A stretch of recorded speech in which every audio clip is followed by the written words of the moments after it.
எந்த ஒரு மதத்துக்கும் எந்த ஒரு இனத்துக்கும் சம்பந்தமில்லை என்று அறுதியிட்டு கூறுகிறோம்.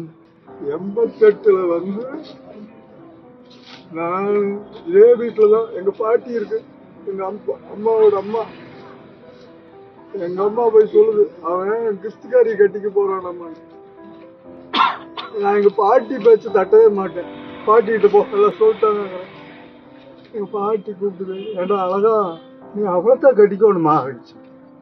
ஆமாம்மா. அடுத்து எங்க அம்மா கூப்பிட்டு, ராஜு இங்க வா, அண்ணா ஆம்பளையோ கட்டிக்கிறேன்னு சொன்னேன், பொம்பளைக்கு தானே. அதுக்கு இன்னைக்கு காலத்துல வேற டெபினேஷன் வேற. ஆனா ஒரு கிழவி, படிப்பறிவு இல்லாத கிழவி, மனுஷரும் காலிக்கிறப்போ ஜாதி என்ன மதம் இவ்வளவு என்னோட உறவுகள் இங்க அத்தனை பேருக்கு யாராவது எல்லாம் தெரியுவாங்க ஜாதினா என்ன என்ன என்ன தெரியும்.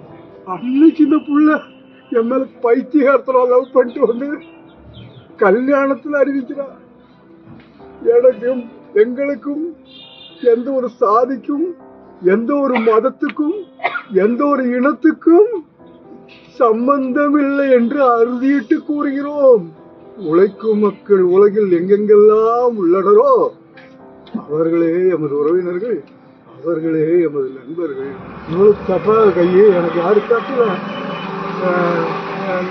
இன்னொரு அப்ப நெடுஞ்செழிகிட்டு இருக்கிற செழியன், என்ன செழியன் இவ்வளவு கை தட்டுறாங்க, எனக்கு கம்மியா தட்டுறாங்க.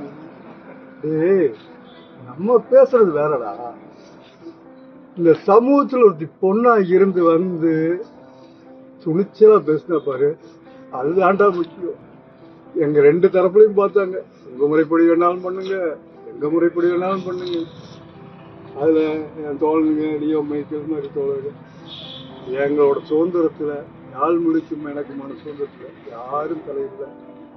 இந்த மோதிரம் மாத்துறதோ பொட்டு வைக்கிறதோ சடங்குகள் பண்றதோ எதுவுமே இல்லை. அன்னைக்கு 88ல இந்த மனுஷி துணிஞ்சு வந்து எங்க கூட நின்னா அவர் பைத்தியக்காரன், அடிமையா இருக்கணும் தான் எனக்கு. தங்கம் நல்லா இருக்குடா, அதுலயே 12 ஐட்டம் செஞ்சு வைப்பா. அது ஒரு குழந்தை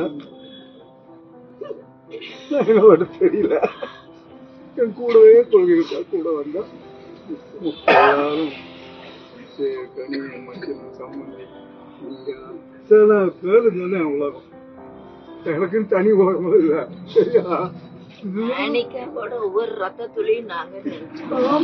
மனுஷனா வாழ்வோம் அப்படின்னு மட்டும் யானி ஜஸ்னா என்கிற யாழ் மொழி சொல்லிட்டு போயிருக்கான்.